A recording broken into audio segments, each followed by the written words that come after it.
ನಮಸ್ತೆ ವಿದ್ಯಾರ್ಥಿಗಳೇ, ಕಳೆದ ತರಗತಿಯಲ್ಲಿ ನಾವು ಎಚ್ ಆರ್ ರಾಮಕೃಷ್ಣರಾವ್ ಅವರ ಬದುಕನ್ನು ಪ್ರೀತಿಸಿದ ಸಂತ ಡಾಕ್ಟರ್ ಎ.ಪಿ.ಜೆ. ಅಬ್ದುಲ್ ಕಲಾಂ ಅವರ ವ್ಯಕ್ತಿ ಚಿತ್ರಣವನ್ನು ಈ ಲೇಖನದಲ್ಲಿ ಲೇಖಕರು ಒದಗಿಸಿಕೊಡ್ತಾ ಹೋಗ್ತಾರೆ. Doctor APJ. ಅಬ್ದುಲ್ ಕಲಾಂ ಅವರು ಬದುಕನ್ನು ಪ್ರೀತಿಸಿದ ಸಂತ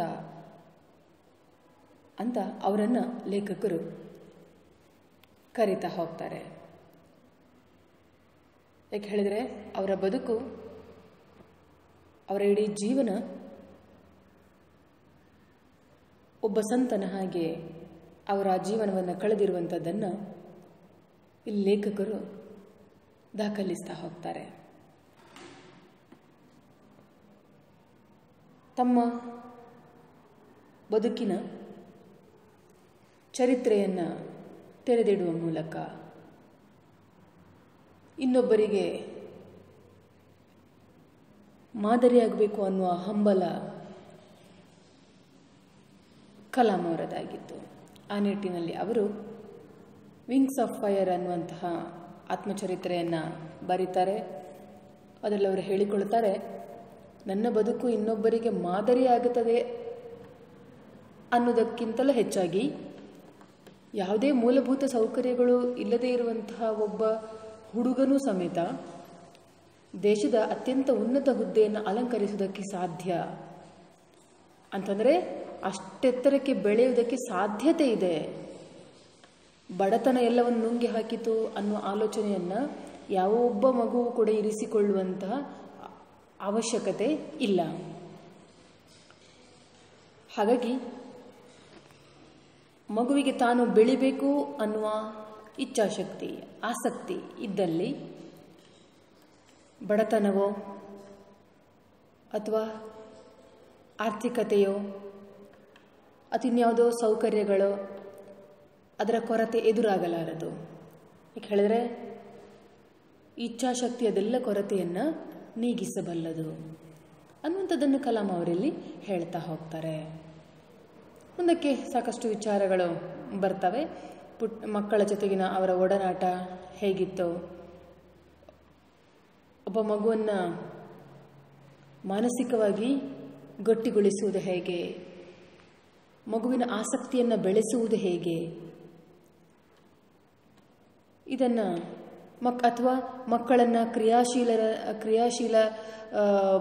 ಕ್ರಿಯಾಶೀಲರಾಗಿ ಅವರು ಆಲೋಚನೆಯನ್ನು ಮಾಡುವುದು ಹೇಗೆ, ಇದೆಲ್ಲವನ್ನು ಕಲಾಂ ಅವರು ಪ್ರಾಯೋಗಿಕವಾಗಿ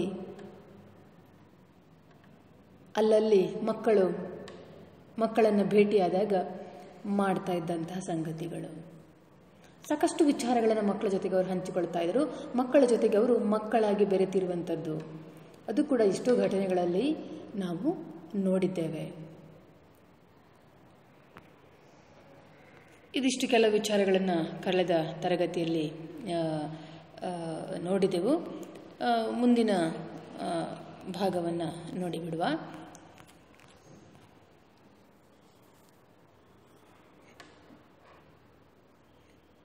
ಕಲಾಂ ಅವರು ಚೆನ್ನೈನಲ್ಲಿ ಪದ್ಮಶೇಷಾದ್ರಿ ಬಾಲಭವನದ ಪ್ರೌಢಶಾಲೆಯಲ್ಲಿ ಕ್ವಿಜ್ ಕಾರ್ಯಕ್ರಮವನ್ನು ಮಾಡ್ತಾ ಪ್ರಶ್ನೆಯನ್ನು ಯಾವ ರೀತಿಯಲ್ಲಿ ವಿಶೇಷವಾಗಿ ಕೇಳ್ತಾರೆ ಅಂದರೆ ಅದಕ್ಕೆ ಉತ್ತರ ಸರಳವಾಗಿಯೇ ಇರ್ತದೆ. ಆದರೆ ಮಕ್ಕಳನ್ನು ಆಲೋಚಿಸುವಂಥವರನ್ನಾಗಿ ಮಾಡಬೇಕು, ಮಕ್ಕಳ ಮೆದುಳಿಗೆ ಕೆಲಸವನ್ನು ಕೊಡಬೇಕು ಅನ್ನುವ ಕಾರಣಕ್ಕಾಗಿ ಅಲ್ಲಿದ್ದಂತಹ ಕ್ವಿಜ್ ಕಾರ್ಯಕ್ರಮದಲ್ಲಿ ವಿಶೇಷತೆಯನ್ನಾದಂಥ ಪ್ರಶ್ನೆಗಳನ್ನು ಕೇಳುವ ಮೂಲಕ ಮಕ್ಕಳ ಗಮನವನ್ನು ಸೆಳೀತಾರೆ, ಮಕ್ಕಳನ್ನು ಆಲೋಚನೆ ಮಾಡುವಂಥವರನ್ನಾಗಿ ಮಾಡ್ತಾರೆ. ಆದರೆ ಮಕ್ಕಳ ಮನಸ್ಸನ್ನು ಕೂಡ ಆ ಮೂಲಕ ಅವರು ಗೆಲ್ತಾ ಹೋಗ್ತಾರೆ. ಹೀಗೆ ಮುಂದಕ್ಕೆ ನೋಡಿ. ಇದಿಷ್ಟು ಈ ಪುಟದ 2 ಪ್ಯಾರಾಗ್ರಾಫ್ಗಳು ಈಗಾಗಲೇ ಆಗಿದೆ. ಮುಂದಿನದನ್ನು ಗಮನಿಸಿಕೊಳ್ಳುವ. ಹೀಗೆ ಗಹನವಾದ ವಿಷಯಗಳನ್ನು ಪುಟ್ಟ ಕಥೆಗಳ ರೂಪದಲ್ಲಿ ಹೇಳುತ್ತಾ ಕಲಾಂ ಎಷ್ಟು ಬದುಕಿನ ಸಾರ್ಥಕತೆಯನ್ನು ಮೆರೀತಾ ಇದ್ರು. ಅಲ್ಲಿವರೆಗಾಗಿದೆ. ಮುಂದಿನದನ್ನು ನೋಡಿ. ಮಕ್ಕಳನ್ನು ಹತ್ತಿರ ಕೂರಿಸಿಕೊಂಡು ತಮ್ಮ ನೆನಪಿನ ಬುತ್ತಿ ಬಿಚ್ಚಿ ಅವರಿಗೆ ಉಣಬಡಿಸುತ್ತಿದ್ದರು. ನಮಗೆ ತಿಳಿದಿರಲಿ ಬಿಟ್ಟಿರಲಿ, ನಾವೆಲ್ಲ ಎಳೆಯರಾಗಿದ್ದಾಗಿನಿಂದ ಬದುಕಿನ ಅನೇಕ ಮಜಲುಗಳಲ್ಲಿ ಯಾರನ್ನಾದರೂ ಆದರ್ಶ ವ್ಯಕ್ತಿಗಳನ್ನಾಗಿರಿಸಿಕೊಂಡೇ ಬೆಳೆದಿರುತ್ತೇವೆ. ನೀವು ಬೆಳೆಯುತ್ತಿರುವಾಗ 15 ವರ್ಷ ತಲುಪುವವರೆಗೆ ನಿಮಗೆ ತಾಯಿ, ತಂದೆ ಮತ್ತು ಶಾಲಾ ಶಿಕ್ಷಕರು ಆದರ್ಶ ಮಾದರಿಗಳು. ಆ ವಯಸ್ಸಿನಲ್ಲಿ ಮಾರ್ಗದರ್ಶನ ಮಾಡಲು ಅವರು ಅತ್ಯಂತ ಸಮರ್ಥರು. ನೋಡಿ, ಕಲಾಂ ಅವರು ಎಷ್ಟು ಚೆನ್ನಾಗಿ ಮಕ್ಕಳ ಜೊತೆಗೆ ಮಾತನಾಡ್ತಾ ಹೋಗ್ತಾರೆ ಅಂತಂದರೆ, ಒಬ್ಬ ಗೆಳೆಯ ಮಾತನಾಡಿದ ರೀತಿಯಲ್ಲಿ ಅವರು ಮಾತನಾಡೋದು ಅನ್ನಿಸ್ತಾ ಹೋಗ್ತದೆ. ಅಂತಂದರೆ ಮಕ್ಕಳಲ್ಲೇನೋ ವಿಚಿತ್ರವಾದದ್ದು, ಅವರಿಗೆ ಅರ್ಥವಾಗದೇ ಇರುವಂಥದ್ದನ್ನು ಮಾತನಾಡೋದಿಲ್ಲ. ಆದಷ್ಟು ಮಕ್ಕಳ ಮನಸ್ಸಿಗೆ ತಲುಪಬಲ್ಲ, ಮಕ್ಕಳ ಮನಸ್ಸಿಗೆ ನಾಟಬಲ್ಲಂತಹ ವಿಚಾರಗಳನ್ನು ಅವ್ರ ಜೊತೆಗೆ ಮಾತನಾಡ್ತಾರೆ. ಅವರು ಮಕ್ಕಳಿಗೆ ಹಿತಬೋಧನೆ ಮಾಡುವುದು ಕೂಡ ಇದೆ.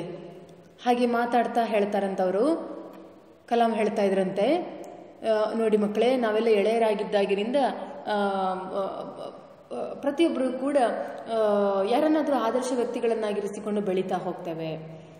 ಅಷ್ಟಕ್ಕೂ ನಮಗೆ 15 ವರ್ಷ ಆಗುವವರೆಗೂ ನಮ್ಮನ್ನು ಬೆಳೆಸುವುದಕ್ಕೆ ಯಾರು ಸಮರ್ಥರಿರ್ತಾರೆ? ನಮ್ಮ ತಂದೆ, ನಮ್ಮ ತಾಯಿ, ಶಾಲೆಯಲ್ಲಿ ಶಿಕ್ಷಕರು, ಇವರೆಲ್ಲ ಒಂಥರ ಆದರ್ಶ ಮಾದರಿಗಳು. ಒಂದು ರೀತಿಯಲ್ಲಿ ನಮ್ಮ ಬದುಕಿಗೆ ಮಾಡೆಲ್ಗಳವರು. ಅವರನ್ನು ನೋಡ್ತಾನೆ ನಾವು ಬೆಳಿಬೇಕಾಗುತ್ತದೆ. ಯಾಕೆ ಹೇಳಿದ್ರೆ, ನಮ್ಮ ಆ ವಯಸ್ಸಿಗೆ 15ನೇ ವರ್ಷದ ಆ ವಯಸ್ಸಿಗೆ ಅವರು ಉತ್ತಮ ಮಾರ್ಗದರ್ಶಕರಾಗಿರ್ತಾರೆ. ದಾರಿ ತಪ್ಪಬಲ್ಲ ಸಾಧ್ಯತೆಗಳಿದ್ರೆ ತಂದೆ ತಾಯಿ ತಿದ್ದಿ ಬುದ್ಧಿ ಹೇಳಿ ಸರಿದಾರಿಗೆ ತರುವ ಪ್ರಯತ್ನವನ್ನು ಮಾಡ್ತಾರೆ. ಶಾಲೆಯಲ್ಲಿ ಶಿಕ್ಷಕರು ಅದೇ ಕೆಲಸವನ್ನು ಮಾಡ್ತಾರೆ.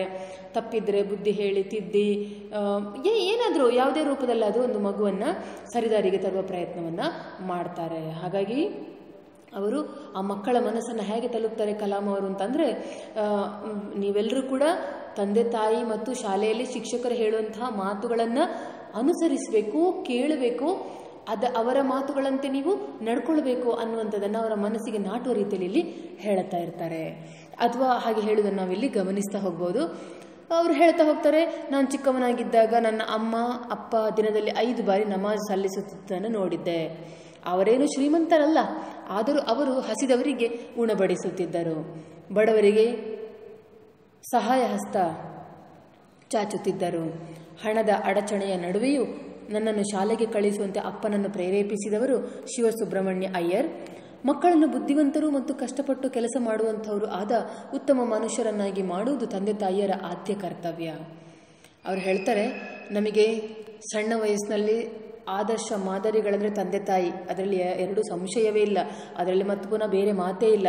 ಯಾಕಂತಂದರೆ ನಮ್ಮ ಮನೆಯಲ್ಲೂ ಕೂಡ ನಮ್ಮ ತಂದೆ ತಾಯಿ ದಿನದಲ್ಲಿ 5 ಸಲ ನಮಾಜ್ ಮಾಡುವುದನ್ನು ನಾನು ನೋಡ್ತಾ ಇದ್ದೆ. ಅವರು ಅಂದರೆ ಕ್ರಮಗಳನ್ನು ನಿಯಮಗಳನ್ನು ಚಾಚು ತಪ್ಪದೆ ಮಾಡ್ತಾ ಇದ್ರು. ನಮ್ಮ ಕುಟುಂಬ ಏನು ಭಾರಿ ಶ್ರೀಮಂತವಾದ ಕುಟುಂಬ ಆಗಿದ್ದಿರಲಿಲ್ಲ, ಆದರೂ ಕೂಡ ಹಸಿದು ಬಂದವರಿಗೆ ಉಣಬಡಿಸುವಂಥದ್ದನ್ನು ನಮ್ಮ ಮನೆಯಲ್ಲಿ ನಾನು ಕಾಣ್ತಾ ಇದ್ದೆ. ಬಡವರಿಗೆ ನಾವೇ ಬಡವರು, ಅಂಥದ್ರಲ್ಲಿ ನಮಗಿಂತ ಕಡು ಬಡವರು ಯಾರಾದರೂ ಬಂದರೆ ಅವರಿಗೆ ಸಹಾಯ ಹಸ್ತ ನೀಡ್ತಾ ಇರೋದನ್ನು ನಾನು ಗಮನಿಸ್ತಾ ಇದ್ದೆ. ನೋಡಿ, ಈ ಥರ ಮನೆಯಲ್ಲಿ ತಂದೆ ತಾಯಿಯಂದಿರು ಒಳ್ಳೆಯ ಕೆಲಸಗಳನ್ನು ಮಾಡ್ತಾ ಇದ್ರೆ ಮಕ್ಕಳು ಖಂಡಿತಕ್ಕೂ ಅದನ್ನು ಗಮನಿಸ್ತಾರೆ, ಅಂತೆಯೇ ತಾವು ಮಾಡ್ತಾರೆ ಅನ್ನೋದನ್ನು ಕಲಾಂ ಅವರಿಲ್ಲೇ ಹೇಳ್ತಾ ಇರೋದನ್ನು ಗಮನಿಸ್ಬೋದು. ಅಂದರೆ ತಂದೆ ತಾಯಿಯಂದಿರು ಯಾವ ಕೆಲಸ ಕಾರ್ಯಗಳನ್ನು ಮಾಡ್ತಾರೋ ಅದನ್ನು ಮಕ್ಕಳು ಖಂಡಿತಕ್ಕೂ ಮಾಡ್ತಾರೆ, ಅನುಸರಿಸ್ತಾರೆ. ಯಾಕಂತಂದರೆ ಆ ಹೊತ್ತಿಗೆ ಮಗುವಿಗೆ ಕಾಣುವುದಕ್ಕೆ ಬೇರೆ ಯಾವುದೂ ಇಲ್ಲ. ಅಪ್ಪ ಅಮ್ಮನನ್ನು ಬಿಟ್ಟು ಮತ್ತೆ ಬೇರೆ ಏನನ್ನು ನೋಡುವುದಿಲ್ಲ. ಅದಕ್ಕಾಗಿ ಮಕ್ಕಳಿಗೆ ಏನಾದರೂ ನಾವು ಅವ್ರು ಒಳ್ಳೆ ದಾರಿಯಲ್ಲಿ ಸಾಗಬೇಕು ಅಂತಂದರೆ ಹೇಳುವುದಲ್ಲ, ಏನನ್ನು ಹೇಳಬೇಕಾದದ್ದಿಲ್ಲ, ನಾವೇನಾದರೂ ಮಾಡಿ ತೋರಿಸಬೇಕು. ನಾವು ಮೌನವಾಗಿ ನಮ್ಮ ಕೆಲಸ ಕಾರ್ಯಗಳನ್ನು ಪ್ರಾಮಾಣಿಕವಾಗಿ ಮಾಡ್ತಾ ಹೋಗಬೇಕು. ಒಳ್ಳೆ ಕಾರ್ಯಗಳನ್ನು ಮಾಡ್ತಾ ಹೋದಾಗ ಮಗು ಮೌನವಾಗಿ ಅದನ್ನು ಗಮನಿಸ್ತಾ ಇರ್ತದೆ, ಮುಂದಕ್ಕೆ ತಾನು ಅಂತೆಯೇ ಅನುಸರಿಸ್ತದೆ. ಬಹುಶಃ ಕಲಾಂ ಅವರಿಗೆ ಇದು ಒಳ್ಳೆಯ ಗಮನವನ್ನು ಸೆಳೆದಂಥ ಸಂಗತಿ ಏನು, ನಾವು ಬಡವರಾಗಿದ್ದೆವು, ಆದರೂ ನಮ್ಮ ಮನೆಯಲ್ಲಿ ತಂದೆ ತಾಯಿಯಂದಿರು ಇನ್ನಷ್ಟು ಬಡವರು ಯಾರು ಮನೆಗೆ ಬರ್ತಾ ಇದ್ರು ಅವರಿಗೆ ಸಹಾಯ ಹಸ್ತವನ್ನು ನೀಡ್ತಾ ಇದ್ದದ್ದು, ಹಸಿದು ಬಂದವರಿಗೆ ಉಣಬಡಿಸ್ತಾ ಇದ್ದದ್ದು. ಶ್ರೀಮಂತರಲ್ಲದೆ ಹೋದರೂ ಸಮೇತ ನಾವು ಇಂಥದ್ದು ಕೆಲಸ ಕಾರ್ಯಗಳನ್ನು ಮಾಡಲೇಬೇಕು ಅನ್ನೋದನ್ನು ಅವರ ತಂದೆ ತಾಯಿ ಅವರ ಕಾರ್ಯದ ಮೂಲಕ ತೋರಿಸಿಕೊಟ್ಟಿದ್ರು. ಇದನ್ನು ಕಲಾಂ ಅವರು ಗುರುತಿಸಿದ್ರು ಮತ್ತು ಅದನ್ನು ಪ್ರಸ್ತುತ ಹೇಳ್ತಾರೆ. ಅವರು ಹೇಳ್ತಾರೆ, ನನ್ನನ್ನು ಶಾಲೆಗೆ ಕಳಿಸುವಂತೆ ನನ್ನ ತಂದೆಗೆ ಪ್ರೇರೇಪಣೆಯನ್ನು ಕೊಟ್ಟವರು ಶಿವಸುಬ್ರಹ್ಮಣ್ಯ ಅಯ್ಯರ್. ಬಹುಶಃ ಅವರು ಹೇಳದೆ ಹೋಗ್ತಿದ್ರೆ ನನ್ನ ತಂದೆ ತುಂಬ ಪ್ರೇರಣೆಯಿಂದ ನನ್ನನ್ನು ಓದಿಸುವುದಕ್ಕೆ ಮುಂದೆ ಬರ್ತಾ ಇರಲಿಲ್ವೇನೋ. ಅಂತೂ ಮಕ್ಕಳನ್ನು ಸಮಾಜ ಗುರುತಿಸುವಂತಹ ಒಂದು ದಾರಿಗೆ ತರುವಂತಹ ಕೆಲಸವನ್ನು ಯಾರು ಮಾಡ್ತಾರೆ? ತಂದೆ ತಾಯಿಯರು ಮಾಡೇ ಮಾಡ್ತಾರೆ. ಅದವರ ಆದ್ಯ ಕರ್ತವ್ಯ. ಆ ಕರ್ತವ್ಯವನ್ನು ಅವರು ಮಾಡ್ತಾರೆ. ಮಕ್ಕಳು ಅವರ ಇಚ್ಛೆಗೆ ತಕ್ಕಂತೆ ನಡ್ಕೊಳ್ತಾ ಹೋಗುವಂಥದ್ದು ಮಕ್ಕಳ ಕರ್ತವ್ಯವಾಗಿರ್ತದೆ. ಅಧ್ಯಾಪಕರು ಕಲಿಕೆ ಮತ್ತು ಜ್ಞಾನದ ಬೆಳಕನ್ನು ಮಕ್ಕಳಿಗೆ ನೀಡುವ ಕಿಟಕಿಗಳು. ಮಕ್ಕಳಲ್ಲಿ ಕ್ರಿಯಾಶೀಲತೆ ಮೊಳೆಯುವಂತೆ ಮಾಡುವ ಆದರ್ಶ ವ್ಯಕ್ತಿಗಳು ಯಾರೋ? ಅಧ್ಯಾಪಕರು. ಶಾಲೆಗೆ ಬರ್ತಾರೆ, ಮಕ್ಕಳು ಪಾಠವನ್ನು ಕಲಿತಾರೆ. ಬರೀ ಪಾಠ ಮಾತ್ರ ಅಲ್ಲ, ಒಬ್ಬ ಅಧ್ಯಾಪಕನಾದವನು ಜ್ಞಾನದ ಬೆಳಕನ್ನೇ ಧಾರೆ ಎರಿತಾನೆ. ಮಕ್ಕಳ ಮನಸ್ಸಿನ ಒಳಗಡೆ ಆ ಬೆಳಕನ್ನು ಸಾಗ ಹಾಕುವಂತಹ ಕಿಟಕಿಯ ಹಾಗೆ ಕೆಲಸವನ್ನು ಮಾಡ್ತಾನೆ ಒಬ್ಬ ಅಧ್ಯಾಪಕ. ಒಳ್ಳೊಳ್ಳೆ ವಿಚಾರಗಳನ್ನು ಮಕ್ಕಳ ಮನಸ್ಸಲ್ಲಿ ಬಿತ್ತುವ ಮೂಲಕ ಆ ಮಗು ಸಂಸ್ಕಾರವಂತ ಮಗುವಾಗಿ, ಕ್ರಿಯಾಶೀಲತೆ ಉಳ್ಳಂಥ ಮಗುವಾಗಿ ಬೆಳೆಯುವುದಕ್ಕೆ ಒಬ್ಬ ಅಧ್ಯಾಪಕ ಸಹಾಯ ಮಾಡ್ತಾನೆ. ಹಾಗಾಗಿ ಒಂದು ಮಗು ಬೆಳೆಯುವುದಕ್ಕೆ ಯಾರು ಮುಖ್ಯವಾದ ಅಡಿಪಾಯ? ತಂದೆ, ತಾಯಿ ಮತ್ತು ಶಿಕ್ಷಕರು. ಮಗುವಿನ ಬೆಳವಣಿಗೆಯ ಹಂತದಲ್ಲಿ ಈ ಮೂವರು ಕೂಡ ಸರಿಯಾಗಿ ದುಡಿದ್ರೆ, ಅಥವಾ ಒಳ್ಳೆ ತಂದೆ ತಾಯಿ, ಒಬ್ಬ ಒಳ್ಳೆ ಶಿಕ್ಷಕ ಸಿಕ್ಕಿದ ಅಂತಾದರೆ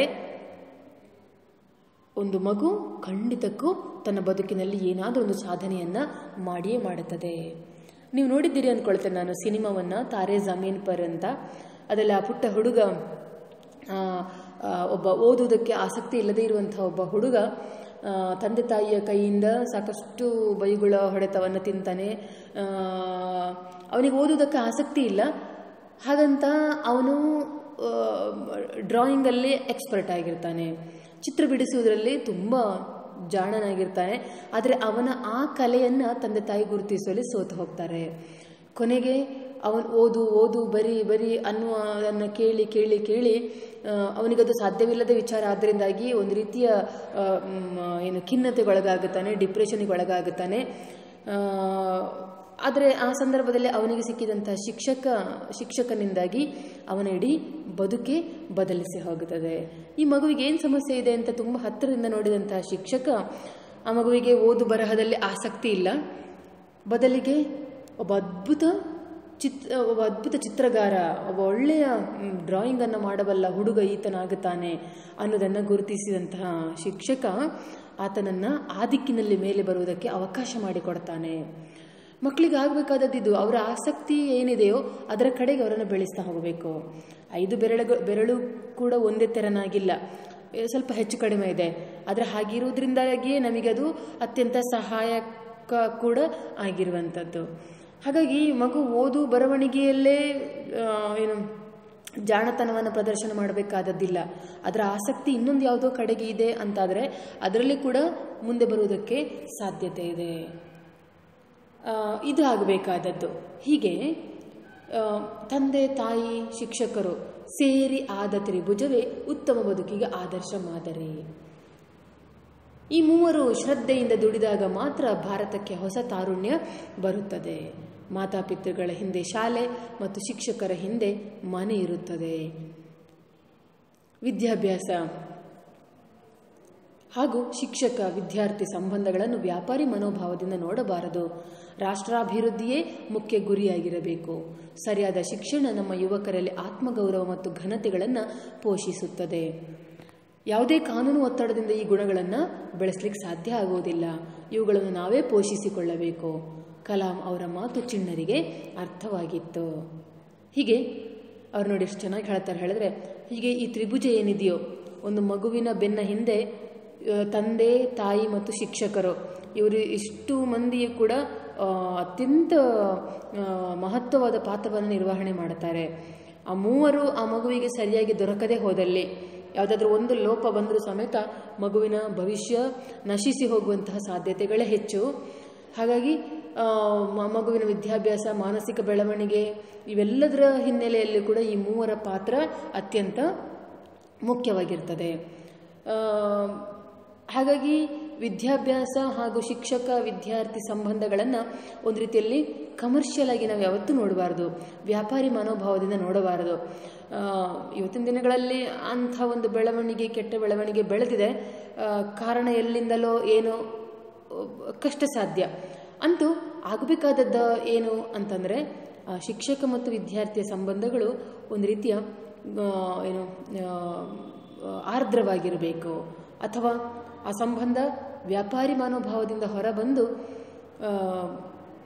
ವಿಶೇಷತೆರನಾಗಿ ರೂಪುಗೊಂಡಿರಬೇಕು, ಭಾವನಾತ್ಮಕವಾಗಿರಬೇಕು ಆ ಸಂಬಂಧ. ಹಾಗಿದ್ದಾಗ ಮಾತ್ರ, ಅಥವಾ ಒಂದು ರೀತಿಯಲ್ಲಿ ಗೌರವ, ಪ್ರೀತಿ, ವಿಶ್ವಾಸ, ಮಮತೆ ಇದೆಲ್ಲವೂ ಶಿಕ್ಷಕ ಮತ್ತು ವಿದ್ಯಾರ್ಥಿಯ ನಡುವೆ ಬೆಳೀತಾ ಹೋದರೆ ಮಾತ್ರ, ಇದ್ದರೆ ಮಾತ್ರ ಅವರ ಸಂಬಂಧಕ್ಕೆ ಅರ್ಥ ಬರ್ತಾ ಹೋಗ್ತದೆ. ಹಾಗಾಗಿ ವ್ಯಾಪಾರಿ ಮನೋಭಾವದಿಂದ ಹೊರಬಂದು ಸಂಬಂಧಗಳನ್ನು ಬೆಳೆಸ್ತಾ ಹೋಗಬೇಕು. ಒಟ್ಟಿನಲ್ಲಿ ರಾಷ್ಟ್ರಾಭಿವೃದ್ಧಿಯ ಮುಖ್ಯ ಗುರಿಯಾಗಿರಬೇಕು. ಒಟ್ಟಿನಲ್ಲಿ ಸರಿಯಾದ ಶಿಕ್ಷಣ ಅಥವಾ ಆ ಯುವಕರಲ್ಲಿ ಆತ್ಮಗೌರವ ಘನತೆಗಳನ್ನು ಪೋಷಿಸುವಂತಹ ಕೆಲಸಗಳನ್ನು ಯಾರು ಮಾಡಬೇಕು?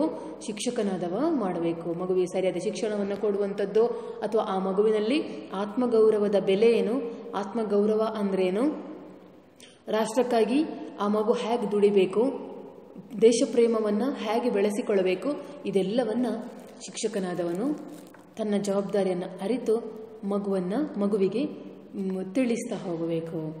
ಅಥವಾ ಯಾವುದೇ ಕಾನೂನುಗಳನ್ನು ಬೆಳೆಸಲಿಕ್ಕೆ ಸಾಧ್ಯ ಆಗುವುದಿಲ್ಲ. ಒತ್ತಾಯ ಇದರಿಂದ ಮಗುವನ್ನು ಸರಿಯಾಗಿ ತಿದ್ದಿ ಬುದ್ಧಿ ಹೇಳಿ ಬೆಳೆಸಲಿಕ್ಕೆ ಸಾಧ್ಯವೇ ಆಗುವುದಿಲ್ಲ. ಒತ್ತಾಯದಿಂದ ಮಾಡುವ ಕೆಲಸವನ್ನು ಪ್ರೀತಿ ಮಾಡುತ್ತದೆ. ಪ್ರೀತಿಯಿಂದ ಮನವೊಲಿಸುವ ಕೆಲಸದಿಂದ ಮಗು ತಿದ್ದಿಕೊಳ್ಳಿಕ್ಕೆ ಸಾಧ್ಯತೆ ಇದೆ. ಈ ಕೆಲಸವನ್ನು ಶಿಕ್ಷಕನಾದವ ಮಾಡಬಹುದು. ಹಾಗಾಗಿ ಶಿಕ್ಷಕನಾದವನ ಜವಾಬ್ದಾರಿ ಅತ್ಯಂತ ಮಹತ್ವದ್ದು. ಈ ಮಹತ್ವಗಳನ್ನೆಲ್ಲ ನೋಡಿ ಕಲಾಂ ಅವರು ಯಾರೆಲ್ಲ ಹೇಳ್ತಾ ಇದ್ದಾರೆ? ಮಕ್ಕಳೆಲ್ಲ ಹೇಳ್ತಾ ಇರ್ತಾರಂತೆ. ಮಕ್ಕಳ ಮನಸ್ಸಿಗೆ ನಾಟುವಂತಹ ಇಂಥ ಮಾತುಗಳು ಮಕ್ಕಳ ಗಮನವನ್ನು ಸೆಳೀತದೆ. ಒಂದು ರೀತಿಯಲ್ಲಿ ಮಕ್ಕಳಿಗೆ ಕಲಾಂ ಅವರ ಮಾತು ಇಷ್ಟವಾಗ್ತಾ ಹೋಗ್ತದೆ. ಮತ್ತೊಬ್ಬ ಹುಡುಗ ಪ್ರಶ್ನಿಸ್ತಾನಂತೆ, ಭೂಮಿಯ ಮೇಲಿನ ಮೊದಲ ವಿಜ್ಞಾನಿ ಯಾರಾಗಿರಬಹುದು? ದಯವಿಟ್ಟು ಹೇಳಿ. ಕಲಾಂ ಹೇಳಿದರು, ನನಗನ್ನಿಸುತ್ತೆ ವಿಜ್ಞಾನ ಹುಟ್ಟಿದ್ದು ಮತ್ತು ಈಗಲೂ ಜೀವಂತವಾಗಿರುವುದು ಪ್ರಶ್ನೆಗಳಿಂದ. ವಿಜ್ಞಾನದ ಅಡಿಪಾಯವೇ ಪ್ರಶ್ನೆ ಕೇಳುವುದು. ಕೊನೆಯಿಲ್ಲದಷ್ಟು ಪ್ರಶ್ನೆಗಳನ್ನು ಕೇಳುವವರು ಮಕ್ಕಳೇ ಎಂಬುದು ಪೋಷಕರಿಗೂ ಮತ್ತು ಶಿಕ್ಷಕರಿಗೂ ಚೆನ್ನಾಗಿ ಗೊತ್ತಿದೆ. ಆದ್ದರಿಂದ ಮಗುವೇ ಮೊದಲ ವಿಜ್ಞಾನಿ. ಮಕ್ಕಳಿಗೆ ಉತ್ತರ ಹಿಡಿಸಿತ್ತು ಚಪ್ಪಾಳೆ ತಟ್ಟಿ ಸಮ್ಮತಿ ಸೂಚಿಸಿದರು. ಮತ್ತೊಬ್ಬ ಹುಡುಗ ಪ್ರಶ್ನೆ ಮಾಡ್ತಾನಂತೆ, ಭೂಮಿಯ ಮೇಲಿನ ಮೊದಲ ವಿಜ್ಞಾನಿ ಯಾರಾಗಿರಬಹುದು? ಅವನಿಗೆ ಆಶ್ಚರ್ಯ, ಯಾರಾಗಿದ್ದಿರ್ಬೋದು? ಈಗ ಸಾಕಷ್ಟು ವಿಜ್ಞಾನಿಗಳಿದ್ದಾರೆ, ಅದರ ಮೊದಲ ವಿಜ್ಞಾನಿ ಯಾರಾಗಿದ್ದಿರ್ಬೋದು? ಕಲಾಂ ಅವರು ಕೂಡ ಒಬ್ಬ ವಿಜ್ಞಾನಿಯೇ. ಹಾಗಾಗಿ ಅವರಿಗೆ ಗೊತ್ತಿರ್ಬೋದು ಈ ಪ್ರಶ್ನೆಗೆ ಉತ್ತರ ಅಂತ ತಿಳ್ಕೊಂಡ ಹುಡುಗ ಪ್ರಶ್ನೆ ಮಾಡ್ತಾನೆ, ದಯವಿಟ್ಟು ಹೇಳಿ ಸರ್ ಅಂತ. ಕಲಾಂ ಹೇಳ್ತಾರೆ, ನನಗನ್ನಿಸುತ್ತೆ ವಿಜ್ಞಾನ ಹುಟ್ಟಿದ್ದು ಮತ್ತು ಈಗಲೂ ಜೀವಂತವಾಗಿರೋದು ಪ್ರಶ್ನೆಗಳಿಂದ. ನೋಡಿ, ಅವರು ಎಂಥ ಉತ್ತರವನ್ನು, ಎಷ್ಟು ಪ್ರೌಢವಾಗಿರುವಂತಹ, ಎಷ್ಟು ಮೆಚೂರ್ಡ್ ಆಗಿರುವಂತಹ ಉತ್ತರವನ್ನು ಅವರು ಕೊಡ್ತಾರೆ ನೋಡಿ. ಬಹುಶಃ ಯಾರೋ ಒಬ್ಬ ಸೈಂಟಿಸ್ಟ್ನ ಹೆಸರನ್ನು ಹೇಳ್ಬೋದಾಗಿತ್ತು ಅವರು, ಆದರೆ ಅವ್ರು ಹೇಳುತ್ತಾ ಇರುವಂತಹ ವಿಚಾರ ತುಂಬ ಗಹನವಾದದ್ದು. ಒಂದು ಸ್ವಲ್ಪ ಅದರ ಆಂತರ್ಯಕ್ಕೆ ಇಳಿದು ಆಲೋಚನೆಯನ್ನು ಮಾಡಿಕೊಳ್ಳಬೇಕು. ವಿಜ್ಞಾನ ಹುಟ್ಟಿದ್ದು ಬೆಳೆದದ್ದು ಮತ್ತು ಅದು ಈಗಲೂ ಜೀವಂತವಾಗಿರುವುದು ಪ್ರಶ್ನೆಗಳನ್ನು ಕೇಳುವುದರ ಮೂಲಕ. ನಮ್ಮಷ್ಟಕ್ಕೆ ಪ್ರಶ್ನೆಗಳನ್ನು ಕೇಳ್ತಾ ಹೋಗುವಂಥದ್ದು.